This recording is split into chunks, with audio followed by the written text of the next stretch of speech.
નમસ્કાર મિત્રો, સીધો ને સટના એપિસોડમાં આપણે વેનેઝુએલાના પ્રેસિડેન્ટ, હવે તો એક્સ પ્રેસિડેન્ટ થયેલા માદુરો, નિકોલસ માદુરો, એમના સત્ય સાંઈ બાબા સાથેના કનેક્શનની અને ભારત સાથેના કનેક્શનની વાત કરવાના છીએ. તમને જરા આશ્ચર્ય થશે. પ્રેસિડેન્ટ તરીકે તો એક દેશના બીજા દેશ સાથેના સંબંધો હોય એ સ્વાભાવિક છે, પરંતુ સાંઈ બાબા સાથેના એમના કનેક્શનની વાત જ્યારે આવે ત્યારે આપણને જરા આંચકો તો લાગે કે વેનેઝુએલાના પ્રેસિડેન્ટ એમને સત્ય સાંઈ બાબા સાથે, પેલા ચમત્કારિક બાબા જે ભભૂતમાંથી કંઈક ચીજો કાઢતા હતા, અને તમને ખ્યાલ હશે કે આપણા દેશના રાષ્ટ્રપતિઓથી માંડીને, પ્રાઇમ મિનિસ્ટરોથી માંડીને, વર્તમાન પ્રાઇમ મિનિસ્ટરથી માંડીને, મિનિસ્ટરોથી માંડીને, ચીફ મિનિસ્ટરોથી માંડીને, ચીફ જસ્ટિસોથી માંડીને બધા તો નહીં પણ મોટા ભાગના એ સત્ય સાંઈ બાબાના ભક્તગણમાં ગણાતા હતા. સ્પિરિચ્યુઅલ લીડર તરીકે એમને ગણતા હતા, સ્પિરિચ્યુઅલ ગુરુ તરીકે એમને ગણતા હતા. અને સત્ય સાંઈનો પ્રભાવ એ માત્ર ભારતના નેતાઓ, ઉદ્યોગપતિઓ એમના પૂરતો સીમિત નહોતો. એમનો પ્રભાવ વિદેશોમાં પણ હતો. અને એટલા માટે જ આજે જે વાત કરવાની છે એ થોડી આંખ ઉઘાડનારી છે કે વેનેઝુએલાના તાનાશાહ પ્રેસિડેન્ટ નિકોલસ માદુરો એ સત્ય સાંઈના આંધ્રપ્રદેશ ખાતેના આશ્રમ, પ્રશાંતિ નિલય આશ્રમ, એમાં આવીને, સપત્નીક આવીને, એમના પત્ની સિલિયા ફ્લોરેસને સાથે આવીને એમણે બાબાના આશીર્વાદ લીધા હતા. એ વાત આજે ન્યૂ ઇન્ડિયન એક્સપ્રેસમાં અમને વાંચવા મળી ત્યારે અમને જરા આંચકો પણ લાગ્યો કે બાબાનો પ્રભાવ એ એવા વેનેઝુએલામાં આટલો બધો હોઈ શકે, અને જેણે મોટા ભાગના એનજીઓઝને ત્યાંથી તગેડી મૂક્યા છે, ત્યાં સત્ય સાંઈ બાબાના ટ્રસ્ટો અથવા એના એનજીઓઝ એ શાળા, કોલેજો અને સ્પિરિચ્યુઆલિટી નું કામ કરી રહ્યા છે. આજે પણ પહેલું કેન્દ્ર 1974માં ત્યાં સ્થપાયું, અને આજે પણ ત્યાં આગળ ત્યાંની પ્રજામાં સત્ય સાંઈ બાબાના ભક્તોનું પ્રમાણ ઘણું મોટું છે. મારે એક્સપ્રેસ ન્યૂઝ સર્વિસના અનંતપુરના એ સંવાદદાતા, એમનું નામ તો પ્રકાશિત થયું નથી, પરંતુ આજના ઇન્ડિયન એક્સપ્રેસ અથવા તો ન્યૂ ઇન્ડિયન એક્સપ્રેસ એમાં પ્રકાશિત આ અહેવાલમાં આ ધડાકો કરવામાં આવ્યો છે કે જેમને યુએસ કસ્ટડીમાં લીધા એ વેનેઝુએલાના ફોર્મર પ્રેસિડેન્ટ નિકોલસ માદુરો એ બહુ લાંબા સમય સુધી એ સાંઈ બાબાના ભક્ત રહ્યા છે, ડિવોટી ઓફ શ્રી સત્ય સાંઈ બાબા. અમારા પરમ મિત્ર અને આરપારના તંત્રી એવા મનોજ ભીમાણી એ હમણાં જ સાંઈ બાબાના આશ્રમમાં હતા, કારણ કે માનનીય વડાપ્રધાન નરેન્દ્ર મોદી એ પણ ત્યાં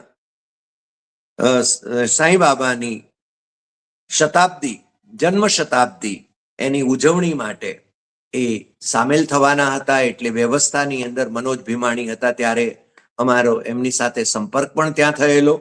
પરંતુ અમને એ વાત આજે જ જાણવા મળી અને અમે તમારી સાથે શેર કરવાનું પણ પસંદ કરી રહ્યા છીએ કે Nicholas Maduro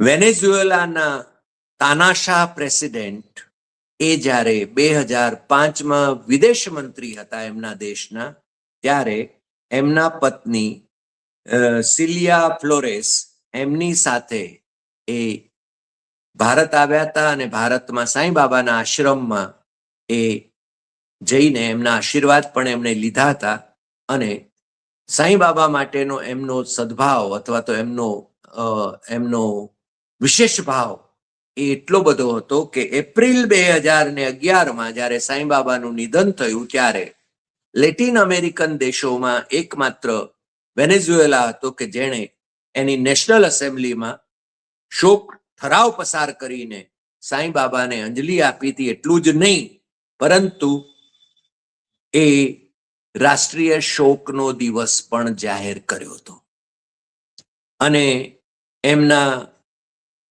spiritual contribution two humanity એને પણ ખૂબ બિરદાવ્યું હતું અને વેનેઝુએલા ઉપર એની અસર એને પણ ખૂબ બિરદાવી હતી. એ માદુરો એમના ભક્ત કેમ થયા? તો માદુરો પહેલા એમના પત્ની સિલિયા ફ્લોરેસ, જેમને આમ તો આયર્ન લેડી કહેવાય, કારણ કે આયર્ન પ્રેસિડેન્ટ હોય, જ્યારે તાનાશાહ પ્રેસિડેન્ટ હોય ત્યારે એમના પત્ની તો વધારે સુપર તાનાશાહ હોય, એમને આયર્ન લેડી તરીકે ત્યાં આગળ ઓળખવામાં આવતા હતા. અને એ સાંઈ બાબાના બંને જણા, આ દંપતી સાંઈ બાબાના ચરણોમાં બેસીને એમના આશીર્વાદ એમના આશ્રમમાં આવીને એમણે લીધા હતા. એ તસવીર પણ અમે થંબનેલમાં મૂકી છે એક્સપ્રેસના સૌજન્યથી. અમને એ આશ્ચર્ય થયું કે આટલો મોટો પ્રભાવ એ ત્યાં એમના દેશમાં હોય, વેનેઝુએલામાં હોય, અને વેનેઝુએલામાંથી મોટા ભાગના એનજીઓઝ એમને તગેડી મૂકવામાં આવ્યા હોય છતાં સાંઈ બાબાના જે સંગઠનો ત્યાં આગળ ટ્રસ્ટો અથવા એનજીઓઝ જે શિક્ષણમાં કે કોલેજીસ ચલાવવામાં, શાળા ચલાવવામાં, એમાં મારા મનોજ ભીમાણી પણ હોસ્પિટલ અને શાળાઓ ચલાવવામાં સાંઈ બાબાના નામે જ એ કામ કરી રહ્યા છે. પછી અમદાવાદ હોય કે રાજકોટ હોય, અને એ કામને તો આપણે બિરદાવીએ, પરંતુ સાંઈ બાબાના ચમત્કારો એના વિશે આપણને એટલી બધી શ્રદ્ધા બેસતી નથી, આપણે મળવાનું થયું પણ નથી. પરંતુ એમના જે સમાજલક્ષી કામો રહ્યા, આવા ધારો કે શિક્ષણનું કામ કે હોસ્પિટલનું કામ, એને આપણે બિરદાવવા જોઈએ એવું તો મને જરૂર લાગે છે. માદુરોના અંગત નિવાસમાં સાંઈ બાબાની છબી એ હોય એ પણ એક મોટી વાત છે.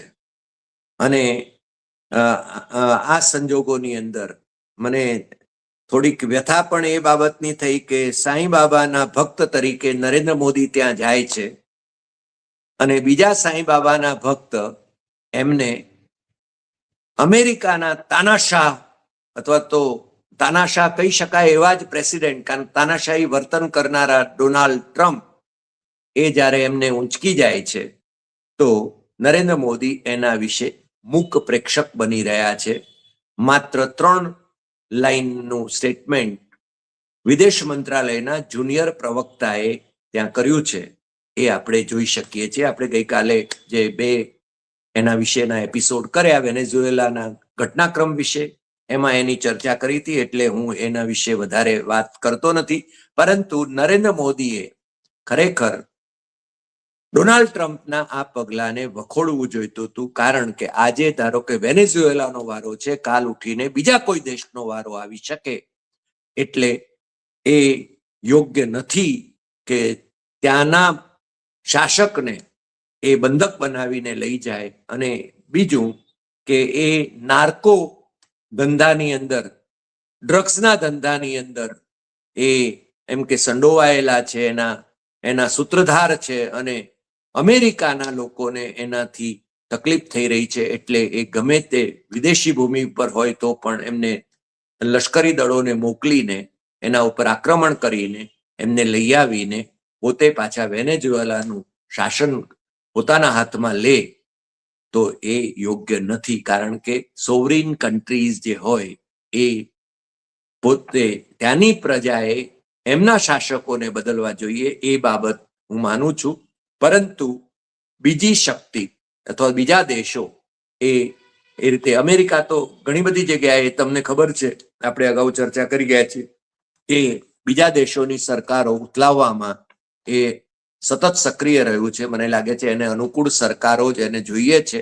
અત્યારે પણ માય ડિયર ફ્રેન્ડ કરતા હતા આપણા નરેન્દ્રભાઈ મોદી. એમનું પણ જે રીતે એમણે ફેબ્રુઆરી 2025માં ત્યાં વ્હાઇટ હાઉસમાં અપમાન કર્યું અને નરેન્દ્ર મોદી કંઈ બોલી પણ ન શક્યા, અને એના પછી પણ આપણી સાથે ટ્રેડ ડીલ પણ હજુ નથી થઈ શકતું અને ટેરિફ નાખી દીધા છે 50% કે વધારે. એ પછી ભારત સરકાર આપણા ખેડૂતો બરબાદ થાય તો ભલે, પણ અમેરિકાના એગ્રીકલ્ચર પ્રોડક્ટ્સ એ આપણે ત્યાં આવે એવી મોકળાશ કરી આપે તો મને લાગે છે એ પણ યોગ્ય નથી. નરેન્દ્રભાઈએ આ સામે અવાજ ઉઠાવવો જોઈએ, અવાજ ઉઠાવવાની હિંમત દાખવવી જોઈએ, કારણ કે અલ્ટિમેટલી મારા દેશના હિતોની રક્ષા થાય એવી અપેક્ષા હું મારા વડાપ્રધાન પાસેથી તો જરૂર કરું છું. પણ આજે સાંઈ બાબાની જે વાત કરી અને માધુરોર પ્રત્યેની એમની, સાંઈ બાબાએ માધુરોરને આશીર્વાદ આપેલા. એમના પત્ની એમના અગાઉથી જ ભક્ત હતા અને વેનેઝુએલામાં પણ સાંઈ બાબાનો આટલો પ્રભાવ હોય એ જાણીને મને પોતાને પણ આશ્ચર્ય થયું. પરંતુ આ ઘટના સાચી છે એટલે મને થયું કે આપની સાથે પણ હું શેર કરું. આપને જો આ એપિસોડ ગમ્યો હોય તો સૌથી વધુ શેર કરશો, લાઈક કરશો, કમેન્ટ કરશો, અને આવા કંઈક અનયુઝ્યુઅલ ઘટનાક્રમો એ તમારા ધ્યાને આવે તો તમે જરૂર મને વોટ્સઅપ પણ કરી શકો છો અથવા તો કમેન્ટ બોક્સમાં લખી શકો છો. એના વિશે ફર્ધર રિસર્ચ કરીને આપણે બીજા દર્શકોની સાથે પણ શેર કરી શકીએ. આજે આટલી વાત. ફરી મળીશું નવા એપિસોડમાં નવા વિષય સાથે. નમસ્કાર.